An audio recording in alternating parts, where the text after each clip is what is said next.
Hello everyone, welcome back to our channel. ఎలా ఉన్నారండి అందరూ? నేనైతే చాలా బాగున్నాను. మీరందరూ కూడా ఇంకా బాగుండాలని మనస్ఫూర్తిగా కోరుకుంటున్నా అండి. ఈరోజు మా వారు మష్రూమ్ కాజు మసాలా ఎలా చేయాలో చేసి చూపిస్తూ ఉన్నారు. చాలా టేస్టీగా ఉంటుంది. తప్పకుండా మీరందరూ కూడా ట్రై చేయండి. ఈ కర్రీ ప్రిపరేషన్ అయితే మాత్రం చాలా సింపుల్గా ఉంటుంది అండ్ అలాగే చాలా ఈజీ అండి. టేస్ట్ కూడా చాలా బాగుంటుంది. ఇంక లేట్ చేయకుండా ప్రాసెస్లోకి వెళ్ళి చూద్దాం. దానికోసం మా వారు ఒక 2 ప్యాకెట్స్ ఆఫ్ మష్రూమ్స్ తీసుకున్నారు. దాన్ని సన్నగా చాప్ చేసుకొని ఇలా వాటర్లో వేసి నీట్గా క్లీన్ చేస్తున్నారు. మష్రూమ్స్ ఎప్పుడైనా సరే కొంచెం సాల్ట్ వేసి వాటర్ తోటి క్లీన్ చేసుకోవాలండి. అప్పుడే అందులో ఉండే స్మెల్ మొత్తం పోతుందనమాట. నెక్స్ట్ అయితే ఇక్కడ స్టవ్ ఆన్ చేసి ప్యాన్ పెడుతూ ఉన్నారు. అందులో అయితే ఫస్ట్ కొంచెం ఎక్కువగానే కాజు తీసుకున్నారు. కాజుతో పాటు అలాగే బిర్యానీలో వేసే స్పైసెస్ అన్నీ తీసుకుంటూ ఉన్నారండి. లవంగాలు కానీ, స్టార్ అనీస్ కానీ, అలాగే ఇట్లా జాపత్రి, ఇలా అన్నీ ఒక్కొక్కటిగా వేస్తూ ఉన్నారు. బ్లాక్ ఇలాచి, దాంతోపాటు కొద్దిగా దాల్చిన చెక్క కూడా వేస్తూ ఉన్నారండి. ఇది కొంచెం ఎక్కువగానే తీసుకున్నారు. ఇవన్నీ వేసుకున్నాం కదా. దీంతోపాటు ఇప్పుడైతే గసగసాలు, ఇవి మస్ట్ అండి. 2 టేబుల్ స్పూన్ వరకు తీసుకున్నారు. ఖచ్చితంగా ఇవి వేసుకోవాల్సిందే ఈ కర్రీలోకి. దాంతోపాటు కొద్దిగా సాజీరా కూడా వేసుకుంటూ ఉన్నారండి. ఇవన్నీ వేసుకొని ఆయిల్ లేకుండా డ్రై రోస్ట్లోనే మసాలాలన్నీ ఫ్రై అయ్యేలాగా చూసుకోవాలండి. ఫ్లేమ్ తగ్గించేసి మంచి స్మెల్ వచ్చేంత వరకు బాగా ఫ్రై చేసుకోవాలి. చూసారు కదా, గసగసాలు కూడా ఫ్రై అయిపోయి చిట్పట్లాడుతూ ఉన్నాయి. ఇలా అన్ని ఇంగ్రీడియంట్స్ని ఫ్రై చేసుకొని కొద్దిగా చల్లార్చి మిక్సీకి వేసుకొని మొత్తం అంతా పౌడర్ లాగా చేసుకోవాలి, మసాలా పేస్ట్ లాగా. ఇందులో మెయిన్ అయితే ఈ మసాలానే అండి. ఇంకా బయట ప్యాకెట్ మసాలాలు ఏమీ వాడట్లేదు. ఇంట్లో ప్రిపేర్ చేసుకున్న ఈ మసాలా మాత్రమే వాడుతూ ఉన్నారు. ఇలా అన్ని ఇంగ్రీడియంట్స్ని మిక్సీలో వేసేసుకొని పక్కన ఉంచేసుకున్నాం. కొద్దిగా చల్లగా అయిన తర్వాత పౌడర్ లాగా చేద్దాము అనేసి. నెక్స్ట్ అయితే కర్రీలోకి కావాల్సిన వెజిటబుల్స్ అన్నీ కట్ చేస్తూ ఉన్నాము. Onion, tomato, green chilli, capsicum, ఇట్లా అన్ని ఇంగ్రీడియంట్స్ అన్నీ కట్ చేస్తూ ఉన్నాము. అండ్ ఇక్కడ మా ఇంట్లో పిల్లలిద్దరూ కరివేపాకు తీసి పక్కన పెడుతూ ఉన్నారు. సో అది మా ఇద్దరికి నచ్చట్లేదు, ఊరికే పడేస్తూ ఉన్నారని. సో దాన్ని చాలా సన్నగా చాప్ చేసి వేస్తూ ఉన్నాము. సో దట్ వాళ్ళు తీసేకి ఛాన్స్ ఉండదు కాబట్టి ఇలా చేస్తూ ఉన్నాము. నెక్స్ట్ అయితే ఇలా అన్ని వెజిటబుల్స్ అన్నీ కట్ చేసి పెట్టుకున్నాము. ఇంకా స్టవ్ ఆన్ చేసేసి ఒక కడాయి పెట్టుకున్నాము. కడాయి హీట్ అయ్యేలోపు ఇక్కడ మా వారు బ్లాక్ కాఫీ తాగుతూ ఉన్నారు. కుకింగ్ చేసేటప్పుడు ఈరోజు ఆయనకి కాఫీ తాగాలనిపించింది అండ్ అలాగే నాకు కూడా. సో ఇద్దరికి కాఫీ అయితే ప్రిపేర్ చేసుకొని తాగుతూ ఉన్నాము ఇక్కడ. అండ్ కడాయి హీట్ అయిన తర్వాత కొద్దిగా ఆయిల్ అనేది వేసుకున్నాము. ఆయిల్ హీట్ అయిన తర్వాత నెక్స్ట్ అయితే ఇందులోకి మనం ముందుగా కట్ చేసి పెట్టుకున్నటువంటి గ్రీన్ చిల్లీస్ యాడ్ చేసుకుంటూ ఉన్నామండి. గ్రీన్ చిల్లీస్ వీటితో పాటు కారం కూడా యాడ్ చేయాలి కాబట్టి మీరు చెక్ చేసుకొని కారం మీ టేస్ట్కి తగినట్టుగా యాడ్ చేసుకోండి. ఇక్కడ నేను చూపిస్తున్నట్టుగానే కాకుండా గ్రీన్ చిల్లీస్తో పాటు కరివేపాకు కూడా వేసేసుకొని బాగా ఫ్రై చేసుకోవాలి వీటిని. ఇవి కొద్దిగా ఫ్రై అవ్వగానే నెక్స్ట్ అయితే ఇందులోకి ఆనియన్స్ అయితే యాడ్ చేసుకోవాలి. ఇవన్నీ చాలా సన్నగా చాప్ చేసి పెట్టాము, అవన్నీ యాడ్ చేస్తూ ఉన్నాము. ఇంకా అవి కూడా వేసేసుకొని ఆనియన్ కూడా కొంచెం బ్రౌన్ కలర్ వచ్చేంత వరకు ఫ్రై చేసుకోవాలి. చూసారు కదా, ఆనియన్ కూడా ఎక్కువ ఫ్రై అవ్వకుండా ఇలా కొద్దిగానే ఫ్రై అయ్యేలాగా చూసుకోవాలి. నెక్స్ట్ అయితే ఇందులోకి ఆనియన్ ఇంకా క్యాప్సికమ్ చాలా పెద్ద పెద్ద పీసెస్ అయితే కట్ చేసామండి. ఆనియన్లో ఉండే లేయర్స్ మొత్తం తీసేసి పెద్ద పీసెస్ లాగా కట్ చేసాము. అండ్ క్యాప్సికమ్ కూడా ఒక క్యాప్సికమ్ మొత్తం వేసేసాము. అవి రెండు పెద్ద పెద్ద పీసెస్గా కట్ చేసి యాడ్ చేసుకున్నాము. అవి కూడా కొద్దిగా ఫ్రై అయ్యేంత వరకు ఫ్రై చేసుకోవాలన్నమాట.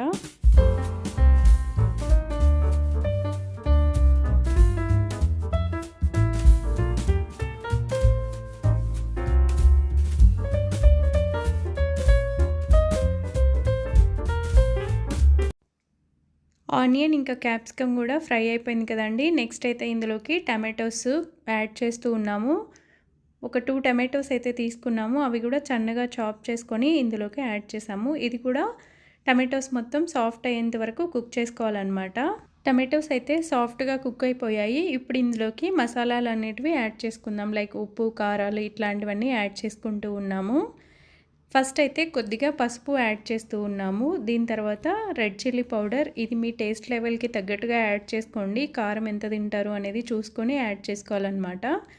కారం అయితే యాడ్ చేసాము. ఇక్కడ 1 టేబుల్ స్పూన్ వరకు యాడ్ చేసాము మేము. నెక్స్ట్ అయితే ఇందులోకి టేస్ట్కి తగినంత సాల్ట్ అయితే యాడ్ చేస్తూ ఉన్నామండి. ఇలా ఉప్పు, పసుపు, కారం ఇవన్నీ యాడ్ చేసేసుకొని అన్నీ బాగా మిక్స్ చేసుకుంటూ ఉన్నామండి. ఇక్కడైతే ఫ్లేమ్ కొంచెం తగ్గించేస్తే ఫ్రై చేసుకోండి, లేదంటే కారం ఇవన్నీ మాడిపోయే ఛాన్సెస్ ఉంటుంది.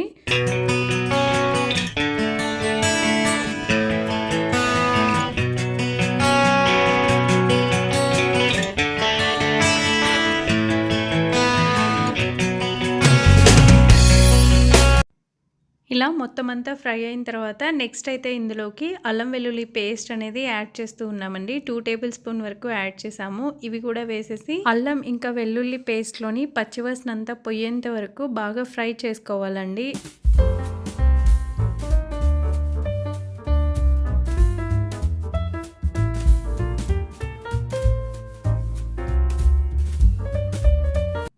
ఇలా అన్నీ బాగా ఫ్రై అయిన తర్వాత నెక్స్ట్ అయితే ఇందులోకి సన్నగా చాప్ చేసి పెట్టుకున్నాం కదా మష్రూమ్స్ అనేటివి, ఇవన్నీ కూడా యాడ్ చేసుకుంటూ ఉన్నాం. ఇంకా మష్రూమ్ మొత్తాన్ని యాడ్ చేసుకొని మసాలాలో ఇవన్నీ కూడా మిక్స్ అయ్యేంత వరకు బాగా కలుపుకోవాలండి. ఇలా మొత్తం కర్రీ అంతా బాగా మిక్స్ చేసేసుకొని మూత పెట్టేసి మష్రూమ్స్ అన్నీ మెత్తగా అయ్యేంత వరకు కుక్ చేసుకోవాలన్నమాట.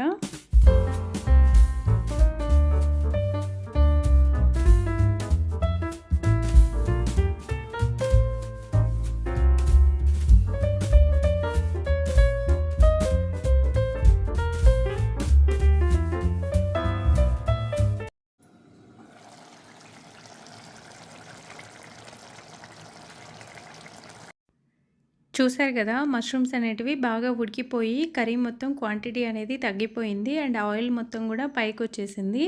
సో ఇలా అయితే మొత్తం అన్ని ఇంగ్రీడియంట్స్ బాగా ఉడికిపోయినట్టే అండి. నెక్స్ట్ అయితే ఇందులోకి ధనియా పౌడర్ యాడ్ చేస్తూ ఉన్నాము. ఇదైతే ఒక 2 టేబుల్ స్పూన్ వరకు యాడ్ చేసామండి. ఇది హోమ్ మేడ్ ధనియా పౌడర్ అనమాట. దీంతో పాటు మనం ముందుగా రెడీ చేసి పెట్టుకున్నాం కదా, మిక్సీలో వేసి పౌడర్ చేసి పెట్టాం మసాలా, అది కూడా యాడ్ చేస్తూ ఉన్నాము మొత్తం అంతా కూడా. ఇలా ఈ పొళ్ళు 2 యాడ్ చేసేసుకొని నెక్స్ట్ అయితే కర్రీ మొత్తాన్ని బాగా మిక్స్ చేసేసుకోవాలండి.